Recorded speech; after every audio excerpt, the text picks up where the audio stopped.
بسم اللہ الرحمن الرحیم۔ السلام علیکم ورحمۃ اللہ وبرکاتہ۔ پیارے دوستو، آج ہم نماز کے ترجمے کے بارے میں بات کریں گے۔ کتنے افسوس کی بات ہے کہ ہم میں سے بہت سارے لوگ ہیں جن کو نماز کا ترجمہ ہی نہیں آتا۔ الصلاۃ معراج المومنین، نماز مومن کی معراج ہے۔ جب مومن نماز میں کھڑا ہوتا ہے تو اللہ تعالیٰ کے حضور پیش ہوتا ہے اور اللہ کی تعریفیں بیان کر رہا ہوتا ہے اور اس سے حاجات مانگ رہا ہوتا ہے۔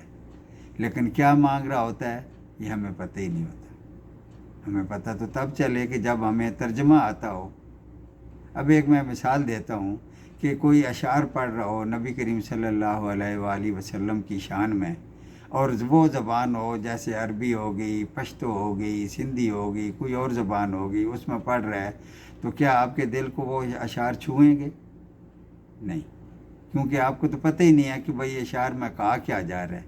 وہی اشعار اگر اردو میں ترجمہ کر کے دیے جائیں گے، آپ کی سمجھ میں آئیں گے تو آپ کے دل کو چھوئیں گے، آپ کا عشق رسول جاگے گا، آپ ایموشنل ہو جائیں گے، کیونکہ ابھی آپ کو ترجمہ پتہ چل رہا ہے۔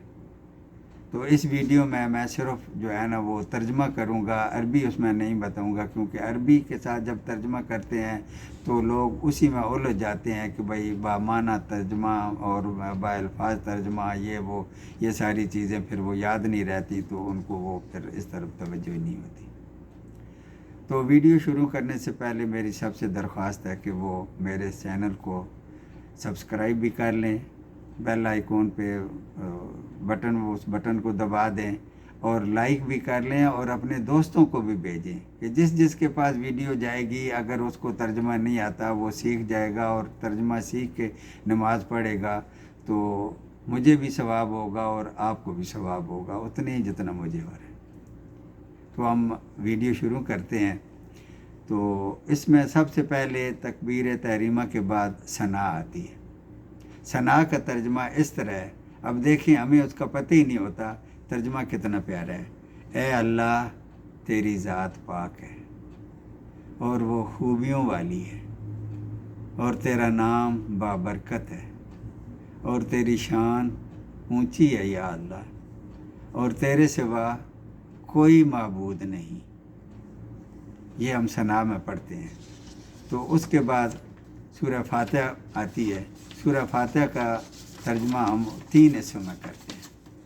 3 حصوں میں اس طرح کے، پہلے حصے میں ثنا ہے، وہی مطلب اس کی حمد ہے اللہ تعالیٰ کی۔ دوسرے حصے میں ہم قول و قرار کرتے ہیں، عہد کرتے ہیں کہ ہم نے کرنا کیا ہے، اور تیسرے حصے میں پھر دعا ہے، اللہ تعالیٰ سے التجائیں ہیں، اللہ تعالیٰ سے دعا کرتے ہیں۔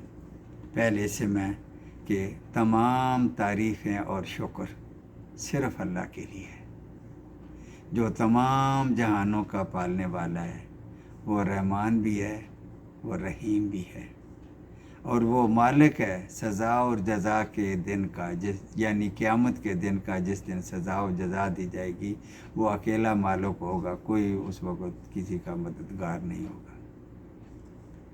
ابھی آگے دوسرا آتا ہے جس میں ہم نے قول قرار کی ہے اللہ تعالیٰ کے ساتھ۔ دیکھیں ہم اللہ کے سامنے ہیں اور قول و قرار اس سے کر رہے ہیں، کیا کر رہے ہیں ہمیں پتہ ہی نہیں ہوتا۔ اس میں ہم کہتے ہیں کہ اے اللہ، ہم صرف تیری ہی عبادت کرتے ہیں، تیری عبادت نہیں، تیری ہی عبادت کرتے ہیں اور کرتے رہیں گے۔ پھر ہم عہد کرتے ہیں ہم صرف تجھ ہی سے مدد مانگتے ہیں اور مانگتے رہیں گے۔ کتنی پیاری بات ہے جو ہمیں پتہ ہی نہیں ہے، ترجمہ ہی نہیں ہمیں آتا۔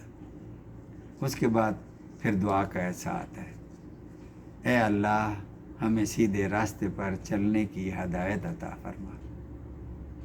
کس سیدھے راستے پر؟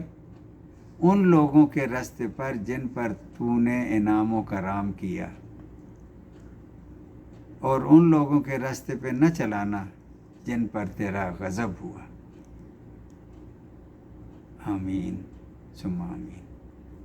السلام علیکم ورحمۃ اللہ وبرکاتہ۔